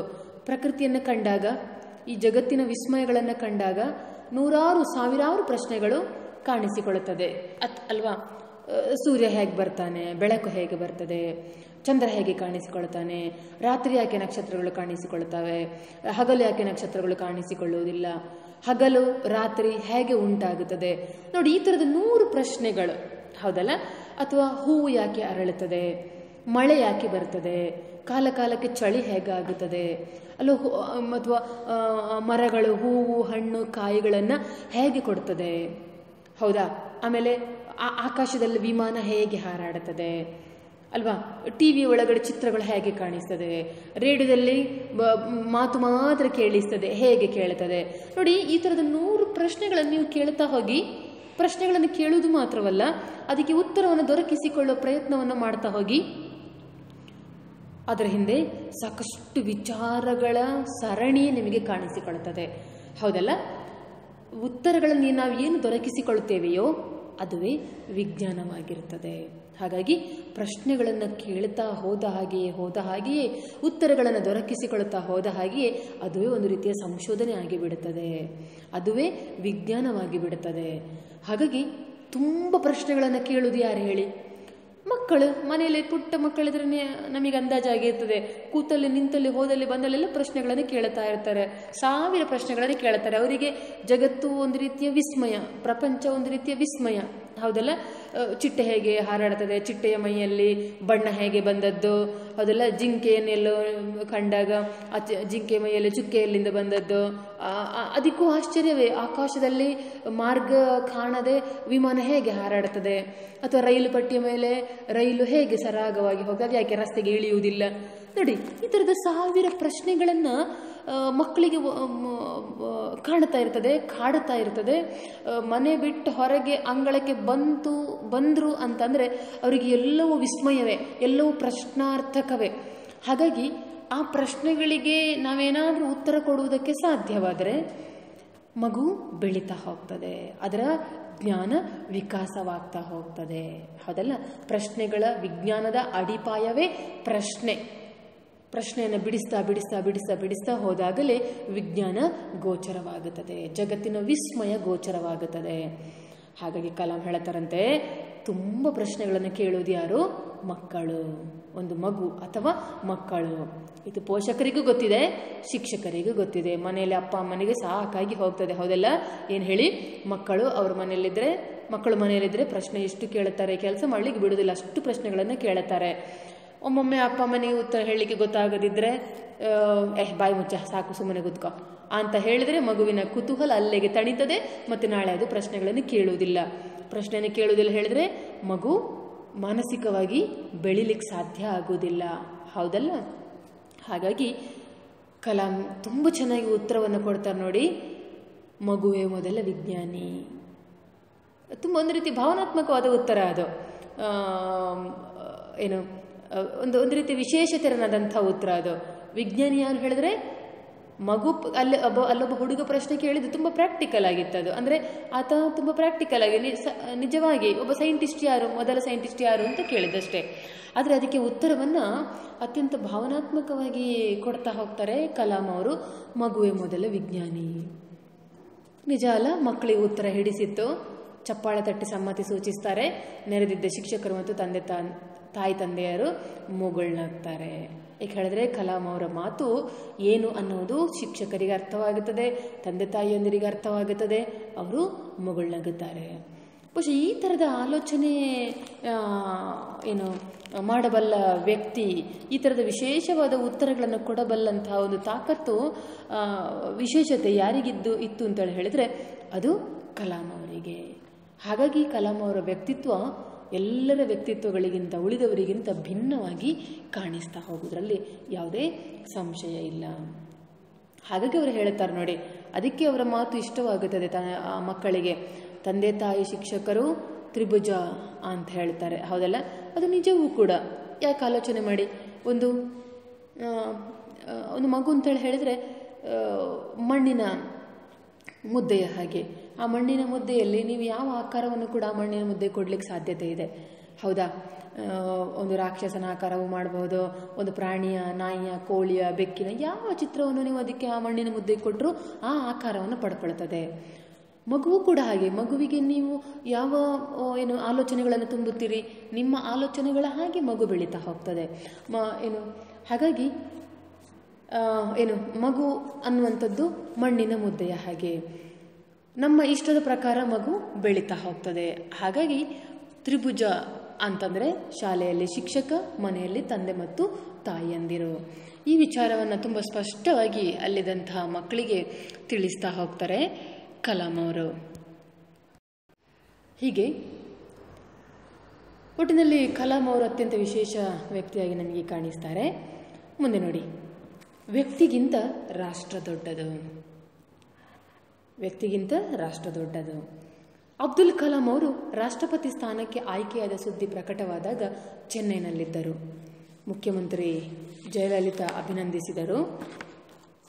ಕಲಾಂ ಅವರು ಹೇಳಿದರು, ಕನಸುಗಳು ಆಲೋಚನೆಗಳಾಗುತ್ತವೆ, ಆಲೋಚನೆಗಳು ಸೃಜನಾತ್ಮಕ ಕ್ರಿಯೆಗಳಾಗಿ ಪರಿವರ್ತನೆಗೊಳ್ಳುತ್ತವೆ. ಪತ್ರಿಕಾಗೋಷ್ಠಿಯನ್ನು ಮಾಧ್ಯಮದವರು ಏರ್ಪಡಿಸಿದ್ದರು. ಆಧುನಿಕ ಎಲೆಕ್ಟ್ರಾನಿಕ್ ಮಾಧ್ಯಮದವರೆಲ್ಲ ಜಮಾಯಿಸಿದ್ದ ಸಂತೆ. ಎಲ್ಲರಿಗೂ ಪ್ರಶ್ನೆ ಕೇಳುವ ಆತುರ. ತಾವು ಸಂದರ್ಶಿಸುತ್ತಿರುವುದು ಒಬ್ಬ ರಾಜಕಾರಣಿಯನ್ನು ಅಲ್ಲವೆಂಬುದನ್ನು ಮಾಧ್ಯಮದವರು ಮರೆತಂತಿತ್ತು. ಇದು ನೋಡಿ, ಇಲ್ಲಿ ಒಂದು ರೀತಿಯ ಮತ್ತೊಂದು ವಿಶೇಷತೆಯನ್ನು ಕಾಣ್ತೇವೆ. ಕಲಾಂ ಆ ಹೊತ್ತಿಗಾಗುವಾಗ ರಾಷ್ಟ್ರಪತಿಯಾಗಿ ಆಯ್ಕೆಗೊಂಡಿರ್ತಾರೆ. 11ನೇ ರಾಷ್ಟ್ರಪತಿಯಾಗಿ ಕಲಾಂ ಅವರು ಆಯ್ಕೆಯಾಗಿರುವಂಥ ಸಂದರ್ಭ. ಆಗ ಅವರು ಚೆನ್ನೈನಲ್ಲಿದ್ದರಂತೆ. ಚೆನ್ನೈನಲ್ಲಿದ್ದಾಗ ಮುಖ್ಯಮಂತ್ರಿ ಜಯಲಲಿತಾ ಅವರನ್ನು ಅಭಿನಂದಿಸ್ತಾರೆ. ತುಂಬ ಸಂತೋಷ ಪಟ್ಟುಕೊಳ್ತಾರೆ ಕಲಾಂ ಅವರು. ಕಲಾಂ ಅವರು ರಾಷ್ಟ್ರಪತಿಯಾಗಿ ಆಯ್ಕೆಗೊಂಡ್ರು ಅನ್ನೋ ಸುದ್ದಿ ಸಿಕ್ಕ ತಕ್ಷಣ ಮಾಧ್ಯಮದವರು ಜಮಾಯಿಸ್ತಾರೆ, ಪತ್ರಿಕಾಗೋಷ್ಠಿ ಮಾಡ್ತಾರೆ, ಪ್ರಶ್ನೆಗಳನ್ನು ಕೇಳುತ್ತಾರೆ. ಕಲಾಂ ಅವರು ಕೂಡ ಮಾತಾಡ್ತಾ ಹೋಗ್ತಾರೆ. ಕನಸುಗಳು ಆಲೋಚನೆಗಳಾಗುತ್ತವೆ, ಆಲೋಚನೆಗಳು ಸೃಜನಾತ್ಮಕ ಕ್ರಿಯೆಗಳಾಗಿ ಪರಿವರ್ತನೆಗೊಳ್ಳುತ್ತವೆ. ಅವ್ರು ಹೇಳ್ತಾರೆ ನೋಡಿ, ಕನಸುಗಳು ಆಲೋಚನೆಗಳಾಗುತ್ತವೆ. ಕಲಾಂ ಅವರಿಗೆ ಒಂದಷ್ಟು ಕನಸುಗಳಿತ್ತು. ತಾನು ಬಡತನದ ಕುಟುಂಬದಲ್ಲಿ ಹುಟ್ಟಿದ್ರು ಸಮೇತ ಕನಸುಗಳು ಬೆಟ್ಟದಷ್ಟಿತ್ತು. ತಾನಂಥದ್ದಾಗಲೇಬೇಕು. ಹಾಗಾಗಿ ಅವರಿಗೆ ಆರಂಭದಲ್ಲೇ ಬರೀ ವಿಜ್ಞಾನಿಯಾಗಿ ಸೇರಿಕೊಂಡಾಗ ಅದರಲ್ಲಿ ಅಂತಹ ತೃಪ್ತಿಯನ್ನು ಅವರು ಕಾಣಲಿಕ್ಕೆ ಸಾಧ್ಯವಾಗಿರಲಿಲ್ಲ. ಇನ್ನೇನೋ ತಾನು ಮಾಡಬೇಕು, ತನ್ನ ಆಯ್ಕೆ ಇಷ್ಟು ಅಲ್ಲ, ಅದಕ್ಕಿಂತ ಹೆಚ್ಚಿನದು ಅನ್ನುವಂಥದ್ದನ್ನು ಕಲಾಂ ಅವರು ಆಲೋಚಿಸ್ತಾ ಹೋಗ್ತಾರೆ. ಇಲ್ಲಿ ಕೂಡ ಅದೇ ಮಾತನ್ನು ಮುಂದುವರಿಸ್ತಾರೆ. ಕನಸುಗಳು ಆಲೋಚನೆಗಳಾಗುತ್ತವೆ, ಆಲೋಚನೆಗಳು ಸೃಜನಾತ್ಮಕ ಕ್ರಿಯೆಗಳಾಗಿ ಪರಿವರ್ತನೆಗೊಳ್ಳುತ್ತವೆ. ಪತ್ರಿಕಾಗೋಷ್ಠಿಯನ್ನು ಮಾಧ್ಯಮದವರು ಏರ್ಪಡಿಸಿದ್ದರು.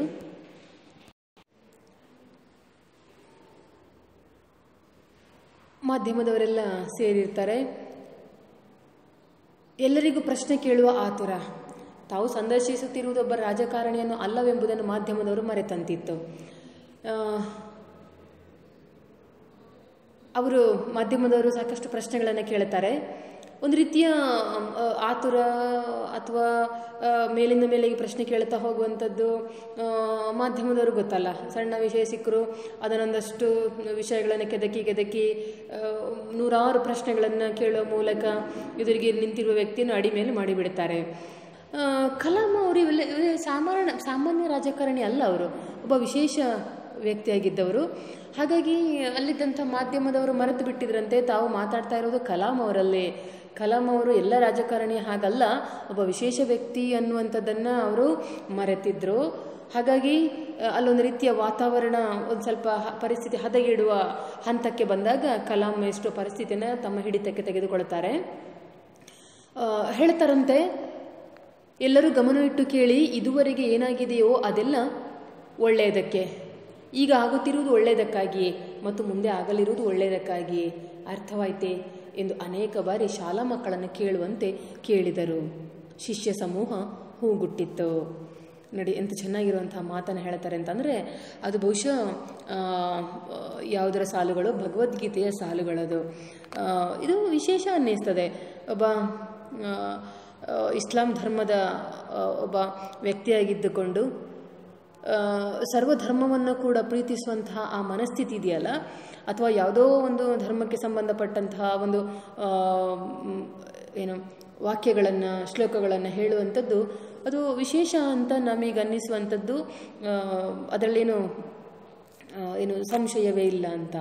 ಅಂದರೆ ಅದೊಂದು ರೀತಿಯ ವಿಶೇಷವಾದಂಥ ಆಲೋಚನೆಗಳು ನಮಗೆ ತಂದುಕೊಡ್ತದೆ, ಮಾದರಿಯಾಗಿ ನಮಗೆ ಕಾಣಿಸ್ತಾ ಹೋಗ್ತದೆ. ಹೀಗೆ ಪುಟ್ಟ ಮಕ್ಕಳನ್ನು ಮಾತಾಡಿಸೋ ರೀತಿಯಲ್ಲಿ ಅವರು ಮಾತಾಡಿಸ್ತಾರಂತೆ. ಎಲ್ಲ ಆಗುತ್ತಾ ಇರುವುದು ಒಳ್ಳೆಯದಕ್ಕಾಗಿಯೇ, ಈಗ ಆಗುತ್ತಾ ಇರುವುದು ಒಳ್ಳೆಯದಕ್ಕಾಗಿ, ಮುಂದೆ ಆಗಲಿರುವುದು ಒಳ್ಳೆಯದಕ್ಕಾಗಿ, ಅರ್ಥವಾಯ್ತಾ ಅಂತ ಕೇಳ್ತಾ ಹೋಗ್ತಾರವರು. ಅವರ ಆ ಮಾತಿನ ಪ್ರಭಾವ ಅಲ್ಲಿದ್ದಂತಹ ನೆರೆದಿದ್ದಂತಹ ಜನರ ಮೇಲೆ ಆಗುತ್ತದೆ. ಎಲ್ಲರೂ ಒಮ್ಮೆಲೆ ಮೌನವನ್ನು ತಾಳ್ತಾರೆ. ಭಗವದ್ಗೀತೆಯ ಪ್ರಸಿದ್ಧ ಸಾಲುಗಳನ್ನು ಉದ್ಧರಿಸುತ್ತಾ ಜೀವನ ಮೌಲ್ಯಗಳ ಕ್ಲಾಸ್ ತೆಗೆದುಕೊಂಡರು. ಭಗವದ್ಗೀತೆಯ ಪ್ರಸಿದ್ಧ ಸಾಲುಗಳನ್ನು ಹೇಳ್ತಾ ಒಂದು ರೀತಿಯಲ್ಲಿ ಜೀವನ ಮೌಲ್ಯ ಏನಿದೆಯೋ ಅದರ ಬಗ್ಗೆ ಒಂದಷ್ಟು ವಿಚಾರಗಳನ್ನು ಹೇಳ್ತಾ ಹೋಗ್ತಾರೆ. ಅವರು ಹೇಳ್ತಾರಂತೆ, ಎಲ್ಲರೂ ಒಟ್ಟಿಗೆ ತಾವು ಹೇಳಿದ್ದನ್ನು ಹೇಳುವಂತೆ ಕೋರಿದರು, ವ್ಯಕ್ತಿಗಿಂತ ರಾಷ್ಟ್ರ ದೊಡ್ಡದು. ನೋಡಿ, ಅವರ ಆಲೋಚನೆಗಳು ನೋಡಿ ಎಷ್ಟು ಸರಳವಾಗಿದೆ ಅಂತಂದರೆ, ನಮಗೆಲ್ಲ ನಮ್ಮ ಮನೆ, ಮಕ್ಕಳು, ನಮ್ಮ ಸಂಸಾರ ಅದುವೇ ದೊಡ್ಡದು ಅಂತ ಅನ್ನಿಸ್ತದೆ. ಆದರೆ ಕಲಾಂ ಅವರ ಆಲೋಚನೆ ಎಷ್ಟು ಭಿನ್ನವಾದದ್ದು ಅಂತಂದರೆ, ವ್ಯಕ್ತಿಗಿಂತ, ನಮ್ಮ ಲಾಭಕ್ಕಿಂತ ರಾಷ್ಟ್ರ ದೊಡ್ಡದು ಹೇಳ್ತಾರಂತವರು. ರಾಷ್ಟ್ರದ ಹಿತ ದೊಡ್ಡದು, ದೇಶ ಪ್ರೇಮದ ದೊಡ್ಡದು. ನಾವೇನಾದರೂ ಮಾಡಬೇಕು ಅಂತಂದರೆ ರಾಷ್ಟ್ರಕ್ಕಾಗಿ ಮಾಡಬೇಕು, ನಮ್ಮ ಲಾಭಕ್ಕಾಗಿ ಮಾಡುವಂಥದ್ದಲ್ಲ, ದೇಶಕ್ಕಾಗಿ ಮಾಡಬೇಕು ಅನ್ನುವಂಥದ್ದನ್ನು ಹೇಳುತ್ತಾರೆ ಎಂದು ವಾಕ್ಯ ಮುಗಿಸುವ ಮೊದಲೇ ಎಲ್ಲರೂ ಒಟ್ಟಿಗೆ ರಾಷ್ಟ್ರ ದೊಡ್ಡದು ಎಂದು ದನಿಗೂಡಿಸಿದರು. ತಾವು ಮಾತ್ರ ರಾಷ್ಟ್ರಕ್ಕಾಗಿ ದುಡಿದದ್ದಲ್ಲ, ಉಳಿದವರನ್ನು ಕೂಡ ರಾಷ್ಟ್ರಕ್ಕಾಗಿ ದುಡಿಬೇಕು ಅನ್ನುವಂಥ ಪ್ರೇರೇಪಣೆಯನ್ನು ಕೊಟ್ಟವರು ಅದು ಕಲಾಂ ಅವರು. ಈ ರೀತಿಯ ಒಂದು ರೀತಿಯ ದೇಶಕ್ಕಾಗಿಯೇ ತನ್ನ ಇಡೀ ಜೀವನವನ್ನು ಮುಡಿಪಾಗಿಡ್ತಾ ಅತ್ಯಂತ ಸರಳ ಪ್ರಾಮಾಣಿಕತೆ, ಒಂದು ರೀತಿಯ ಮೇಧಾವಿತನದ ಸಾಕಾರದಂತಿರುವ ಕಲಾಂ ಅವರು ಒಂದರ್ಥದಲ್ಲಿ ರಾಷ್ಟ್ರಪತಿ ಹುದ್ದೆಯ ಘನತೆಯನ್ನು ಹೆಚ್ಚಿಸಿದವರು ಅಂತಂದರೆ ತಪ್ಪಾಗಲಿಕ್ಕಿಲ್ಲ. ಎಷ್ಟೋ ಸಂದರ್ಭಗಳಲ್ಲಿ ಒಂದು ರೀತಿಯಲ್ಲಿ ಅವರು ಅಕ್ಷರಶಃ ಮನುಷ್ಯರ ಹಾಗೆ ವರ್ತಿಸಿದವರು. ಯಾಕಂತಂದರೆ ಯಾಕೆ ಈ ಮಾತು ಮುಖ್ಯವಾಗುತ್ತದೆ ಹೇಳಿದರೆ, ಎಷ್ಟೋ ಸಂದರ್ಭಗಳಲ್ಲಿ ರಾಷ್ಟ್ರಪತಿಯಾಗಿರುವವರಿಗೆ ಅವರದ್ದೇ ಆದಂತಹ ಆ ಹುದ್ದೆಗೆ ತಕ್ಕನಾದಂಥ ಕೆಲವು ಫಾರ್ಮಾಲಿಟೀಸ್ ಎಲ್ಲ ಇರ್ತದೆ. ಅವರದ್ದೇ ಆದಂಥ ಘನತೆಗಳು, ಗೌರವಗಳಿರ್ತವೆ. ಅದನ್ನು ಅವರು ಫಾಲೋ ಮಾಡಲೇಬೇಕು, ಅದನ್ನು ತಪ್ಪಿ ನಡೆಯುವಂತಿಲ್ಲ. ಆದರೆ ಕಲಾಂ ಅವರು ಎಷ್ಟೋ ಬಾರಿ ಈ ಅತ್ಯಂತ ಮುಜುಗರ ಅನ್ನಿಸುವಂತಹ ಈ ಘನತೆ ಗೌರವಗಳನ್ನೆಲ್ಲ ಬದಿಗಿಟ್ಟು ವರ್ತಿಸ್ತಾ ಇದ್ರಂತೆ. ಅಂದರೆ ಎಷ್ಟೋ ಸಂದರ್ಭಗಳಲ್ಲಿ ತಮಗಿರುವಂತಹ ಎಸ್ಕಾರ್ಟನ್ನು ಮೀರಿ ಮಕ್ಕಳ ಜೊತೆಗೆ ಬೆರೆಯುವಂಥದ್ದು, ಅಥವಾ ವಿಪರೀತವಾದಂತಹ ಸೆಕ್ಯೂರಿಟಿ ತನಗಿರುವಂಥದ್ದನ್ನು ಸ್ವಲ್ಪ ಮಟ್ಟಿಗೆ ವಿರೋಧಿಸುವಂಥದ್ದು, ಅಥವಾ ರಾಷ್ಟ್ರಪತಿ ಪದವಿಯನ್ನು ಸ್ವೀಕಾರ ಮಾಡುವ ಮೊದಲು ಏನು ಮಾಡಬೇಕಾಗುತ್ತದೆ, ಅವರ ಕಾಲಿನ ಶೂಸನ್ನು ಇನ್ನೊಬ್ಬರು ಕಟ್ಟಬೇಕು. ಅದು ಕ್ರಮ, ನಿಯಮ ಅಂತ. ಅಂದರೆ ಆ ಹುದ್ದೆಗೆ ಕೊಡುವಂಥ ಗೌರವ ಅದು. ಆದರೆ ಇವರು ಮಾತ್ರ ಇನ್ನೊಬ್ಬರಿಗೆ ತನ್ನ ಶೂ ಲೇಸನ್ನು ಕಟ್ಟುವುದಕ್ಕೆ ಅವಕಾಶವನ್ನು ಮಾಡಿಯೇ ಕೊಡಲಿಲ್ಲ. ಕಾರಣ, ತನಗೆ ಸಾಧ್ಯವಾಗುವ ಕೆಲಸಗಳನ್ನು ತಾನೇ ಮಾಡ್ತೇನೆ, ತನ್ನ ಶೂ ಲೇಸನ್ನು ತಾನೇ ಕಟ್ಟಿಕೊಳ್ಳಬಲ್ಲೆ, ತನಗೆ ಆಗುವ ಕೆಲಸವನ್ನು ಇನ್ನೊಬ್ಬ ಯಾತಕ್ಕಾಗಿ ಮಾಡಬೇಕು, ಇನ್ನೊಬ್ಬನಿಗೆ ಶೂ ಲೇಸನ್ನು ಕಟ್ಟುವುದಕ್ಕೆ ಅವಕಾಶ ಮಾಡಿಕೊಡಲಿಲ್ಲ. ಅಷ್ಟ ಮಟ್ಟಿಗಿನ ಸರಳತೆ ಅದು ಕಲಾಂ ಅವರದಾಗಿತ್ತು. ಎಷ್ಟೋ ಸಲ ಸಭೆ ಸಮಾರಂಭಗಳಿಗೆ ಹೋಗಿ ಬಂದ ಬಳಿಕ, ಕಾರ್ಯಕ್ರಮಗಳನ್ನು ಮುಗಿಸಿ ಬಂದ ಬಳಿಕ ಗೌರವಾರ್ಪಣೆಯಾಗಿ ಹೂವು, ಹಣ್ಣು, ಹಾರ, ತುರಾಯಿ ಇದೆಲ್ಲ ರಾಶಿ ರಾಶಿ ಸಿಗುತ್ತಾ ಇತ್ತು. ಅದೆಲ್ಲ ಮುಗಿಸಿ ಬಂದ ಮೇಲೆ ಆ ಹೂವು, ಹಣ್ಣು, ಅದು ಇದು ಎಲ್ಲ ಏನು ಸಿಕ್ಕಿತ್ತೋ ಅದೆಲ್ಲವನ್ನು ತನ್ನ ಕಾರಿನ ಡ್ರೈವರಿಗೆ ಕೊಟ್ಟು ಬಿಡ್ತಾ ಇದ್ದಾರಂತೆ. ಅಂದರೆ ಅವರ ಮನಸ್ಸು ಎಲ್ಲ ಒಂದು ಕಡೆ ತಮಗಾಗಿ ಅವುಗಳ ಅವಶ್ಯಕತೆ ಇಲ್ಲ. ಮತ್ತಿನ್ಯಾರೋ ಕೆಲವರು ಒಂದಷ್ಟು ಮಂದಿ ಸಂಸಾರಸ್ಥರಾಗಿರ್ತಾರೆ, ಅವರ ಮನೇಲಿ ಒಂದಷ್ಟು ಮಕ್ಕಳು ಮರಿ ಇರ್ತಾರೆ, ಸಂಸಾರ ಬೆಳೆಸುವಂತಹ ತಾಪತ್ರಯಗಳಿದ್ದೇ ಇರ್ತವೆ. ಅವರಿಗೆ ಅದರ ಅಗತ್ಯ ಹೆಚ್ಚಾಗಿರ್ಬೋದು ನನಗಿಂತಲೂ. ಅಗತ್ಯ ಇದ್ದವರಿಗೆ ಆ ವಸ್ತುಗಳು ಸೇರಬೇಕು ಅನ್ನುವ ಕಾರಣಕ್ಕಾಗಿ ಅದೆಲ್ಲವನ್ನು, ತನಗೆ ಸಿಕ್ಕಿದ್ದೆಲ್ಲವನ್ನು ಕೂಡ ಇನ್ನೊಬ್ಬರಿಗೆ ಕೊಟ್ಟು ಬಿಡ್ತಾ ಇದ್ರಂತೆ. ಇಂತಹ ಒಬ್ಬ ಸರಳ ವ್ಯಕ್ತಿತ್ವ ಕಲಾಂ ಅವರದ್ದು. ಮತ್ತೊಂದು ಬಾರಿ ಅಂತೂ ಅವರ ಕಾರಿನ ಡ್ರೈವರ, ಕಾರಿನ ಚಾಲಕ, ಅವನ ತಾಯಿ ತೀರಿ ಹೋಗಿರ್ತಾರೆ. ಆತ ಆ ದಿನ ಬಂದಿರೋದಿಲ್ಲ. ಯಾರೆಲ್ಲ ಕೇಳ್ತಾರೆ ಪಕ್ಕದಲ್ಲಿದ್ದ ಸೆಕ್ಯೂರಿಟಿಯಲ್ಲಿ, ನನ್ನ ಕಾರಿನ ಚಾಲಕ ಎಲ್ಲಿ, ಯಾವಾಗಲೂ ಬರ್ತಾ ಇದ್ದ ಚಾಲಕ ಎಲ್ಲಿ ಕೇಳಿದ್ರೆ ಅಲ್ಲಿ ಬೇರೆಯವ ಇದ್ದ, ಚಾಲಕ ಎಲ್ಲಿ ಅಂತ. ಅದಕ್ಕೆ ಅವ್ರು ಹೇಳ್ತಾರೆ, ಅವನ ತಾಯಿ ಈ ದಿನ ಅಕಸ್ಮಾತ್ತಾಗಿ ತೀರಿಕೊಂಡ್ರು, ಆ ಕಾರ್ಯಕ್ರಮದಲ್ಲಿ ಆತ ತೊಡಗಿಸಿಕೊಂಡಿದ್ದಾನೆ, ಅದಕ್ಕಾಗಿ ಆತ ಬರಲಿಕ್ಕಾಗಲಿಲ್ಲ ಅಂತ. ಸರಿ, ಇವರು ಕಾರ್ನಲ್ಲಿ ಹೊರಟರು, ಬೇರೆ ಚಾಲಕನ ಜೊತೆಗೆ ಕಾರ್ನಲ್ಲಿ ಹೊರಟವರು ಎಲ್ಲಿಗೂ ಕಾರ್ಯಕ್ರಮಕ್ಕೆ ತೆರಳಬೇಕಾಗಿತ್ತು. ಆದರೆ ಇವರು ನೇರ ಹೋದದ್ದೆಲ್ಲಿಗೆ ಅಂತಂದರೆ, ತನ್ನ ಕಾರಿನ ಚಾಲಕ ಯಾರಿದ್ದಾನೋ ಅವನ ಮನೆಗೆ ತೆರಳುವಂತೆ ಈ ಕಾರಿನ ಚಾಲಕನಿಗೆ ಸೂಚನೆಯನ್ನು ಕೊಟ್ಟರು. ಕಾರು ನಿಲ್ಲಿಸಿ ಒಳಗಡೆ ಹೋಗಿ ತನ್ನ ಚಾಲಕನ ತಾಯಿ ಏನು ತೀರಿಕೊಂಡಿದ್ರು ಆ ಶವವನ್ನು ಏನಲ್ಲಿ ಮಲಗಿಸಿದ್ರು ಆ ಶವಕ್ಕೆ ನಮಸ್ಕರಿಸಿ ಗೌರವಿಸಿ ಹೊರ ಬಂದು ಬಿಡ್ತಾರಂತೆ. ಅಲ್ಲಿದ್ದಂಥ ವ್ಯಕ್ತಿಗಳಿಗೆಲ್ಲ ಆಶ್ಚರ್ಯವೇ ಆಶ್ಚರ್ಯ. ಒಬ್ಬ ರಾಷ್ಟ್ರಪತಿಯಾಗಿದ್ದವರು ಒಬ್ಬ ಕಾರಿನ ಚಾಲಕನ ಮನೆಗೆ ಬಂದು, ಅದು ಕೂಡ ಅಕಸ್ಮಾತ್ತಾಗಿ, ಅವರ ಕಾರ್ಯಕ್ರಮದ ಪಟ್ಟಿಯಲ್ಲಿ ಅದು ಸೇರಿಯೇ ಇರಲಿಲ್ಲ, ಅಕಸ್ಮಾತ್ತಾಗಿ ಈ ಥರದ ಮನೆ ಭೇಟಿ ಕೊಟ್ಟು ಈ ಥರದ ಗೌರವಾರ್ಪಣೆಯನ್ನು ಸಮರ್ಪಿಸುವುದು ಹೇಳಿದ್ರೆ ಅದು ಆಶ್ಚರ್ಯವೇ. ಇಷ್ಟು ಸರಳವಾಗಿ ಯಾವ ರಾಷ್ಟ್ರಪತಿಯು ಕೂಡ ಬದುಕಿದ್ದಿರಲಿಲ್ಲ ಅನ್ನುವ ಮಾತುಗಳನ್ನು ಅಲ್ಲಿ ನೆರೆದಿದ್ದಂಥ ಜನ ಆಡಿಕೊಳ್ತಾರೆ.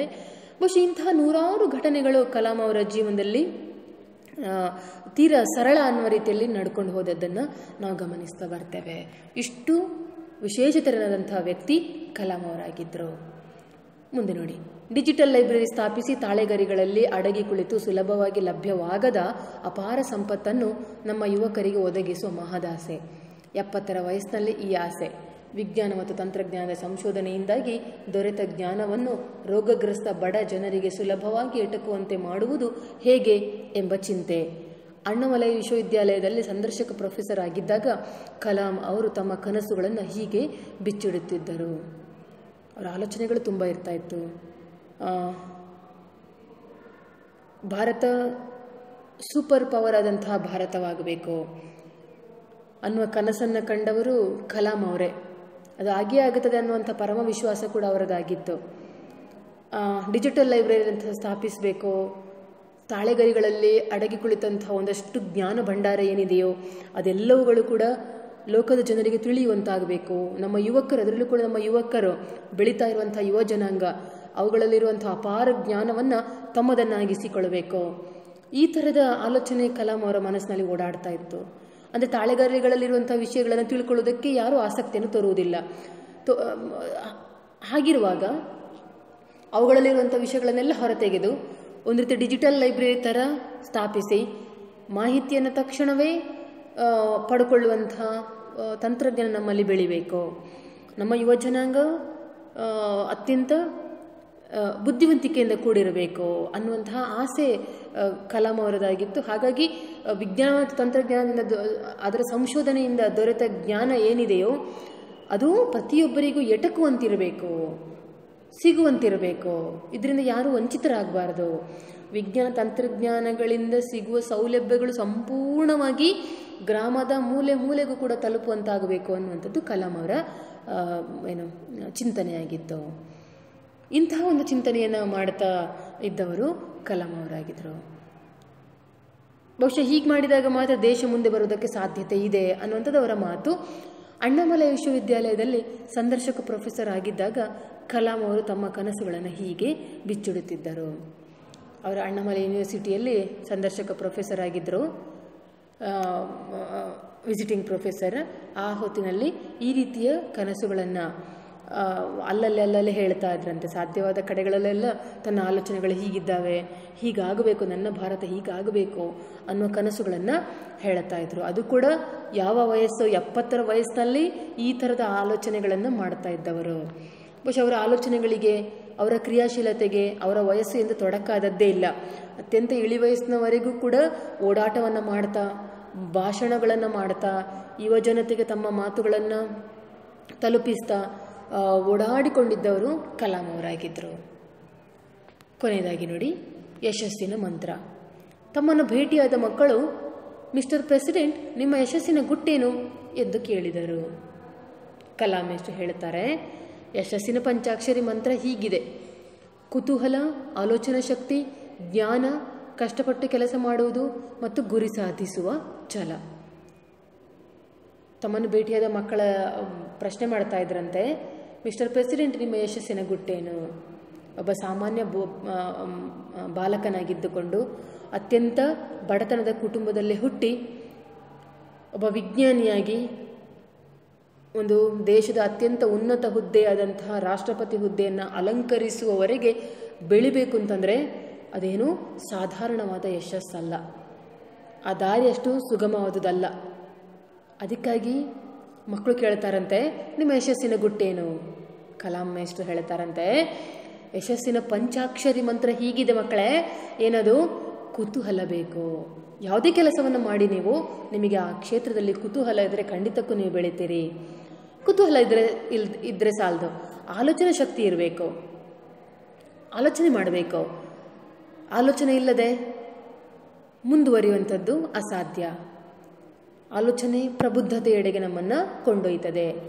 ಜ್ಞಾನ ಪಡ್ಕೊಳ್ಬೇಕು, ಲೋಕಜ್ಞಾನ ಇರಬೇಕು, ಸಾಮಾನ್ಯ ತಿಳುವಳಿಕೆ ಇರಬೇಕು, ಸಣ್ಣ ಸಣ್ಣ ವಿಷಯಗಳನ್ನಾದರೂ ಪ್ರಶ್ನಿಸುವಂತಹ ಮನೋಭಾವ ಇರಬೇಕು. ಆ ಪ್ರಶ್ನಿಸುವ ಮನೋಭಾವ ಯಾವಾಗ ಬರ್ತದೆ?